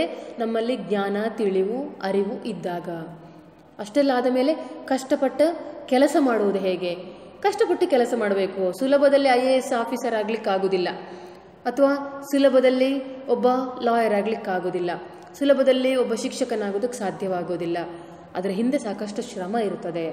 ಆ ಕೆಲಸವನ್ನು ಮಾಡದೆ ಹೋದರೆ, ಕಷ್ಟಪಟ್ಟು ರಾತ್ರಿ ಹಗಲು ಓದುವ ಶ್ರಮವನ್ನು ತೆಗೆದುಕೊಳ್ಳದೆ ಹೋದರೆ ಗುರಿ ಸಾಧಿಸುವಂಥದ್ದು ಕಷ್ಟ. ಆಮೇಲೆ ಕೊನೆಯದಾಗಿ ಗುರಿ ಸಾಧಿಸುವ ಛಲ. ನೀವೇನಾಗಬೇಕು ಅನ್ನುವ ಕನಸು ನಿಮ್ಮಲ್ಲಿದೆಯೋ ಅದನ್ನು ನಾನು ಅದನ್ನು ಮಾಡಿಯೇ ಮಾಡ್ತೇನೆ, ನಾನು IAS ಆಫೀಸರ್ ಆಗಿಯೇ ಆಗುತ್ತೆ, ನಾನು IPS ಮಾಡಿಕೊಂಡೇ ಕೊಳ್ತೇನೆ, ಅದೇನಾದರೂ ಸರಿಯೇ, ಅದಕ್ಕೇನು ಶ್ರಮ ಪಡಬೇಕೋ ಅದೆಲ್ಲವನ್ನು ನಾನು ಮಾಡೋದಕ್ಕೆ ಸಿದ್ಧನಿದ್ದೇನೆ ಅನ್ನುವ ಛಲವನ್ನು ನಿಮ್ಮ ಮನಸ್ಸಿನಲ್ಲಿ ಇಟ್ಟುಕೊಂಡ್ರೆ, ಭದ್ರಪಡಿಸಿಕೊಂಡ್ರೆ ಖಂಡಿತವಾಗ್ಲೂ ಆ ಗುರಿಯೆಡೆಗೆ ಸಾಗುವುದಕ್ಕೆ ಸಾಧ್ಯತೆ ಇದೆ. ಅಧ್ಯಕ್ಷರಾದ ತರುವಾಯ ಲಕ್ಷಾಂತರ ಮಕ್ಕಳನ್ನು ಅಬ್ದುಲ್ ಕಲಾಂ ಭೇಟಿ ಮಾಡಿದ್ದಾರೆ. ಬಡವರಾಗಿರಲಿ ಅಥವಾ ಶ್ರೀಮಂತರಾಗಿರಲಿ ಎಲ್ಲ ಮಕ್ಕಳ ಕನಸು ಒಂದೇ, ಅವರೆಲ್ಲರೂ ಶಾಂತಿ, ಸಮೃದ್ಧಿ ಮತ್ತು ಸುಭದ್ರ ಭಾರತದಲ್ಲಿ ಬದುಕ ಬಯಸುತ್ತಾರೆ. ರಾಷ್ಟ್ರಪತಿಯಾದ ನಂತರ ಕಲಾಂ ಅವರು ಸಾವಿರಾರು ಲಕ್ಷಾಂತರ ಮಕ್ಕಳನ್ನು ಕಲಾಂ ಭೇಟಿ ಮಾಡ್ತಾರಂತೆ. ಯಾಕೆ ಹೇಳಿದ್ರೆ ಅವರ ಗುರಿ ಮತ್ತು ಗಮನ ಇದ್ದದ್ದು ಮಕ್ಕಳ ಕಡೆಗೆ. ಯಾಕೆ ಹೇಳಿದ್ರೆ ಇವತ್ತಿನ ಯುವ ಪೀಳಿಗೆ, ಇವತ್ತಿನ ಮಕ್ಕಳು ನಾಳೆಯ ಪ್ರಜೆಗಳು ಅಂತ. ಇವತ್ತಿನ ಯುವ ಪೀಳಿಗೆ ನಾಳೆ ದೇಶವನ್ನು ಸಮೃದ್ಧಿಯೆಡೆಗೆ ಕೊಂಡೊಯ್ಯಬಹುದು. ಅವರು ಮಾತ್ರ, ವಯಸ್ಸಾದವರು ಕಷ್ಟ, ಅವರ ಕಾಲ ಕಳೆದು ಹೋಯಿತು. ಏನಿದ್ರೂ ನಮ್ಮ ಫೋಕಸ್, ನಮ್ಮ ಗಮನ ಯಾರ ಕಡೆಗಿರಬೇಕು? ಮಕ್ಕಳ ಕಡೆಗೆ, ಯುವ ಜನಾಂಗದ. ಒಂದು ದೇಶದ ಯುವ ಜನತೆ ನಿರ್ವೀರ್ಯರಾಗಿದ್ದರೆ ಆ ದೇಶ ಹೋಯಿತು ಅಂತ ಅರ್ಥ. ಆ ದೇಶದ ಭವಿಷ್ಯವೇ ಮುಳುಗಿ ಹೋಗ್ತದೆ ಅನ್ನುವಂಥ ಅರ್ಥ. ಅದಕ್ಕಾಗಿ ಕಲಾಂ ಅವರ ಆಸೆ ಇದ್ದದ್ದು, ಆಸಕ್ತಿ, ಗಮನ ಇದ್ದದ್ದು ಮಕ್ಕಳ ಕಡೆಗೆ. ಲಕ್ಷಾಂತರ ಮಕ್ಕಳನ್ನು ಅವರು ಭೇಟಿಯ ಮಾಡ್ತಾರೆ. ಬಡವರಾಗಿರಲಿ ಅಥವಾ ಶ್ರೀಮಂತರಾಗಿರಲಿ ಎಲ್ಲ ಮಕ್ಕಳ ಕನಸು ಒಂದೇ, ಅವರೆಲ್ಲರೂ ಶಾಂತಿ, ಸಮೃದ್ಧಿ ಮತ್ತು ಸುಭದ್ರ ಭಾರತದಲ್ಲಿ ಬದುಕ ಬಯಸುತ್ತಾರೆ. ಪ್ರತಿ ಸಂದರ್ಭದಲ್ಲಿ ಕೂಡ ಅವರು ಹೇಳ್ತಾ ಇದ್ದಂಥ ಮಾತು ಇದುವೇ ಆಗಿರ್ತಾ ಇತ್ತು. ಹಾಗಾಗಿ ತಮ್ಮ ಕನಸುಗಳೇನಿತ್ತೋ ಅದೆಲ್ಲವನ್ನು ಮಕ್ಕಳಲ್ಲಿ ಬಿತ್ತುವಂಥ ಪ್ರಯತ್ನವನ್ನು ಮಾಡ್ತಾರೆ. ಅದಕ್ಕಾಗಿ ಹೋದಲ್ಲಿ ಬಂದಲ್ಲಿ ಅವರು ಮಕ್ಕಳಲ್ಲಿ ಮಾತನಾಡೋದು ಒಂದೇ ವಿಚಾರ, ಮಕ್ಕಳೇ ಕನಸು ಕಾಣಿ, ಕನಸು ಕಾಣಬೇಕು. ಕನಸು ಕಾಣುವುದರ ಮೂಲಕ ನೀವು ಭದ್ರವಾದ ಭವಿಷ್ಯವನ್ನು ಸ್ಥಾಪನೆ ಮಾಡಿಕೊಳ್ಳುವುದಕ್ಕೆ ಸಾಧ್ಯತೆ ಇದೆ. ಹಾಗಾಗಿ ಅವರ ಮಕ್ಕಳಿಗೆ ಯಾವಾಗಲೂ ಹೇಳ್ತಾ ಇದ್ದದ್ದು ಒಂದೇ ಮಾತಂತೆ, ಎಲ್ಲವನ್ನು ಪ್ರಶ್ನಿಸಿ. ಪ್ರಶ್ನೆಗಳಿಂದ ವಿಕಾಸಗೊಂಡದ್ದೇ ವಿಜ್ಞಾನ. ನಾವು ಮೊದಲು ಕ್ಷಿಪಣಿ ತಯಾರಿಸುತ್ತೇವೆಂದಾಗ ಅನೇಕರು ಅದು ಅಸಾಧ್ಯವಾದದ್ದು ಎಂದಿದ್ದರು. ನಾವು ಪಟ್ಟು ಹಿಡಿದು ಗುರಿ ಸಾಧಿಸಿದೆವು. ಅವರ ಮಾತಿನಲ್ಲಿದ್ದ ದೃಢತೆ, ಕಳಕಳಿಯಿಂದಾಗಿ ಅವು ಮಕ್ಕಳ ಮನಸ್ಸಿನಲ್ಲಿ ನಾಟುತ್ತಿದ್ದವು. ಅವ್ರು ಹೇಳ್ತಾರೆ, ಎಲ್ಲವನ್ನು ಪ್ರಶ್ನಿಸಿ ಮಕ್ಕಳೇ. ನಿಮಗೆ ಮನಸ್ಸಿನಲ್ಲಿ ಏನು ಸಂಶಯ ಬರ್ತದೋ ಅದೆಲ್ಲವನ್ನು ನೀವು ಪ್ರಶ್ನೆ ಮಾಡ್ತಾ ಹೋಗಬೇಕು. ಪ್ರಶ್ನೆಗಳಿಂದ ಉತ್ತರವನ್ನು ಪಡ್ಕೊಳ್ಳಿ. ಆ ಪ್ರಶ್ನೆಯಿಂದ ವಿಕಾಸಗೊಂಡದ್ದೇ ವಿಜ್ಞಾನ. ಅದು ನಾವು ಮೊದಲು ಕ್ಷಿಪಣಿ ತಯಾರಿಸುತ್ತೇವೆಂದಾಗಲೂ ಕೂಡ ಅದು ಅನೇಕರು ಅಸಾಧ್ಯ, ಅದಾಗುವುದಿಲ್ಲ ಅಂತ ಒಂದಷ್ಟು ಮಂದಿ ಹೇಳಿದ್ರಂತೆ. ಅದಕ್ಕೆ ಸರಿಯಾಗಿ ಅವರು ಅಗ್ನಿ ಒಂದು ಕ್ಷಿಪಣಿಯನ್ನು ಪರೀಕ್ಷಾರ್ಥ ಉಡಾವಣೆ ಮಾಡೋ ಸಂದರ್ಭದಲ್ಲಿ ಕೆಲವೊಂದು ಉಪಕರಣಗಳು ಕೈ ಕೊಟ್ಟಿತ್ತು. ಅದರ ಪ್ರಕಾರವಾಗಿ ಅವರು ಉಡ್ಡಯನವನ್ನು ಮುಂದೂಡ್ತಾರೆ. ಮತ್ತೊಂದು ಸಲ ಏನಾಗುತ್ತದೆ ಅಂತಂದರೆ ಮತ್ತೊಂದು ಉಡ್ಡಯನಕ್ಕೆ ದಿನವನ್ನು ನಿಗದಿಪಡಿಸ್ತಾರೆ. ಅಲ್ಲೂ ಕೂಡ ತಾಂತ್ರಿಕ ದೋಷಗಳಿಂದಾಗಿ ಅಲ್ಲಿ ಅಗ್ನಿ ಒಂದು ಅದನ್ನು ಉಡಾವಣೆ ಮಾಡಲಿಕ್ಕೆ ಸಾಧ್ಯವಾಗುವುದಿಲ್ಲ. ಆಗ ಸಾಕಷ್ಟು ಜನ ಹಾಸ್ಯ ಮಾಡ್ತಾರಂತೆ, ನಗಾಡಿ ಪರಿಹಾಸ್ಯ ಮಾಡ್ತಾರೆ. ಮಾಧ್ಯಮಗಳು ಸಾಕಷ್ಟು ಟೀಕೆ ಮಾಡ್ತವೆ, ಸಾಕಷ್ಟು ಇವರ ನೈತಿಕ ಬಲವನ್ನು ಕುಗ್ಗಿಸುವಂತಹ ಪ್ರಯತ್ನಗಳನ್ನು ಮಾಡ್ತವೆ. ಆದರೆ ಪಟ್ಟು ಹಿಡಿದು ಅವರು ಗುರಿಯನ್ನು ತಲುಪ್ತಾರೆ. ಯಾಕೆ ಹೇಳಿದ್ರೆ ಮುಂದೆ 1989ರಲ್ಲಿ ಅಗ್ನಿ 1 ಅದನ್ನು ಯಶಸ್ವಿಯಾಗಿ ಉಡಾಯಿಸುವುದರ ಮೂಲಕ ಈ ಹಿಂದೆ ಯಾರೂ ಟೀಕಾ ಪ್ರಹಾರಗಳನ್ನು ಮಾಡಿದರೋ, ಯಾರು ಈ ಹಿಂದೆ ನಗಾಡಿದರೋ ಅವರಿಗೆ ತಕ್ಕ ಉತ್ತರವನ್ನು ಕಲಾಂ ಅವರು ಕೊಡ್ತಾ ಹೋಗ್ತಾರೆ. ಯಶಸ್ವಿಯಾಗಿ ಉಡಾಯಿಸಿ ಬಿಡ್ತಾರೆ ಅವರು ಅಗ್ನಿ 1. ಅದು ಎಂಥ ಒಂದು ಸಾಧನೆಯಾಗಿತ್ತು ಹೇಳಿದ್ರೆ, 1,000 kg ಅಣುಸ್ಫೋಟಕಗಳನ್ನು 1,500 ಕಿಲೋಮೀಟರ್ ವ್ಯಾಪ್ತಿಯವರೆಗೆ ಒಯ್ದು ಅಷ್ಟು ದೂರದವರೆಗೆ ಅದು ಚಲಿಸಬಲ್ಲಂತಹ ಕ್ಷಿಪಣಿಯಾಗಿತ್ತು ಅಗ್ನಿ 1. ಅದೇನೂ ಸಾಧಾರಣವಾದ ಸಾಧನೆ ಆಗಿದ್ದಿರಲಿಲ್ಲ. ಅಷ್ಟು ದೂರದವರೆಗೆ ತಲುಪುವುದು ಅಂತಂದರೆ 1,500 ಕಿಲೋಮೀಟರ್ನವರೆಗೆ 1,000 kgಗಳ ಅಣುಸ್ಫೋಟಗಳನ್ನು ಹೊತ್ತುಕೊಂಡು ಅದು ಕಷ್ಟ ಸಾಧ್ಯ. ಅಂಥ ಸವಾಲು ಅಗ್ನಿ 1 ಎದುರಿಗಿತ್ತು. ಅದನ್ನು ಯಶಸ್ವಿಯಾಗಿ ಅವರು ನಿಭಾಯಿಸ್ತಾರೆ. ಈ ಹಿಂದೆ ನಗಾಡಿದವರು, ತಮಾಷೆ ಮಾಡಿದವರು ಅವರ ಬೆನ್ನನ್ನು ತಟ್ಟುತ್ತಾರೆ. ಅದಕ್ಕೆ ಅವರು ಹೇಳುವಂಥದ್ದು ನೋಡಿ ಆ ಮಾತನ್ನು, ನಾವು ಮೊದಲು ಕ್ಷಿಪಣಿ ತಯಾರಿಸುತ್ತೇವೆ ಅಂದಾಗ ಅನೇಕರು ಅದು ಅಸಾಧ್ಯವಾದದ್ದು ಎಂದಿದ್ದರು, ಅದನ್ನು ನಾವು ಪಟ್ಟು ಹಿಡಿದು ಗುರಿ ಸಾಧಿಸಿದೆವು. ಹೀಗಾಗಿ ಇದೊಂದು ರೀತಿಯ ವಿಶೇಷತೆ. ಅಂದರೆ ಹಿಡಿದ ಕೆಲಸವನ್ನು ಕೈ ಬಿಡದೆ ಮುಂದುವರಿಸುವಂಥದ್ದು ಇದೆಯಲ್ಲ, ಇಟ್ಟ ಹೆಜ್ಜೆಯನ್ನು ಹಿಂದೆಡೆದು ಮುಂದುವರಿಸ್ತಾ ಹೋಗುವಂಥದ್ದು, ಅದು ಅವರ ವ್ಯಕ್ತಿತ್ವಕ್ಕೆ ಇನ್ನೊಂದು ತೂಕ. ಅದು ಅವರ ವ್ಯಕ್ತಿತ್ವವನ್ನು ಸೂಚಿಸುವಂಥದ್ದು. ಹೀಗಾಗಿ ಅವರ ಮಾತಿನಲ್ಲಿ, ಅವರ ನಡವಳಿಕೆಯಲ್ಲಿ ದೃಢತೆ ಇರ್ತಾ ಇತ್ತು. ಅದಕ್ಕಾಗಿ ಈ ಕೆಲಸ ಕಾರ್ಯಗಳು ಅಷ್ಟು ಸುಲಭ ಸಾಧ್ಯವಾಗಿ ಬಿಡ್ತಾ ಇತ್ತು ಕಲಾಂ ಅವರಿಗೆ. ಅದರಿಂದಾಗಿ ಅವರ ಮಾತಿನಲ್ಲಿದ್ದಂಥ ದೃಢತೆ, ಕಳಕಳಿಯಿಂದಾಗಿ ಅವು ಮಕ್ಕಳ ಮನಸ್ಸಿನಲ್ಲಿ ನಾಟುತ್ತಿದ್ದವು. ಯಾಕೆ ಹೇಳಿದ್ರೆ, ಕಲಾಂ ಅವರು ಪ್ರತಿಯೊಂದು ವಿಚಾರಗಳನ್ನು ಏನು ಹೇಳ್ತಾ ಇದ್ರೋ ಅದನ್ನು ಅವರು ಮಾಡಿ ತೋರಿಸಿದ ಅನುಭವ ಅವರಲ್ಲಿ ಇರ್ತಾ ಇತ್ತು. ಅವರು ಸುಮ್ಮನೆ ಕತೆ ಕಟ್ಟಿ ಹೇಳೋದಲ್ಲ, ಅದನ್ನು ಅವರು ಅನುಭವಿಸಿದವರಾಗಿರ್ತಾ ಇದ್ರು. ಹಾಗಾಗಿ ಅವರ ಮಾತಿನಲ್ಲಿ ಒಂದು ರೀತಿಯ ಅನುಭವಜನ್ಯವಾದ ಮಾತುಗಳು ಅವರದಾಗಿ ಇರ್ತಾ ಇದ್ದದ್ರಿಂದಾಗಿ ಆ ಮಾತುಗಳನ್ನು ಮಕ್ಕಳು ಕೂಡ ಒಪ್ಪುವಂತಾಗ್ತಾ ಇತ್ತು, ಸ್ವೀಕಾರ ಮಾಡುವಂತಾಗ್ತಾ ಇತ್ತು. ಇದೆಲ್ಲ ಅವರು ಏನು ಹೇಳ್ತಾ ಇದ್ರು, ಅವರ ಮಾತು ಮಕ್ಕಳಿಗೆ ವೇದ್ಯವಾಗ್ತಾ ಇತ್ತು, ಅರ್ಥವಾಗ್ತಾ ಇತ್ತು, ಮಕ್ಕಳ ಮನಸ್ಸಿನಲ್ಲಿ ನಾಟುತ್ತಾ ಇತ್ತು. ಹೀಗಾಗಿ ಮಕ್ಕಳನ್ನು ಪ್ರೋತ್ಸಾಹಿಸ್ತಾ ಈ ಥರದ ನುಡಿಗಳನ್ನು ಅವರು ಆಡ್ತಾ ಇದ್ರಂತೆ. ಇಲ್ಲಿಗೆ ಈ ಗದ್ಯ ಭಾಗ ಕೊನೆಗೊಳ್ಳುತ್ತದೆ. ಒಟ್ಟಿನಲ್ಲಿ ಅತ್ಯಂತ ಸರಳ ವ್ಯಕ್ತಿತ್ವದ ಕಲಾಂ ಅವರು